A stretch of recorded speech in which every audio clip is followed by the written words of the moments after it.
In front of me is TECLAST T60, and today I would like to show you how you can clone apps.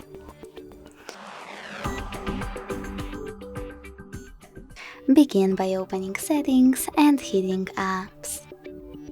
Then scroll down and click on Cloned Apps. Now it's time to tap on plus icon next to one of your apps that you wish to clone. Hit Create over here and wait. So when I go back and check my app, I can see that it was successfully cloned. Over here. If you want to delete this clone, go back to the same settings. Click on your app over here. Oh, some kind of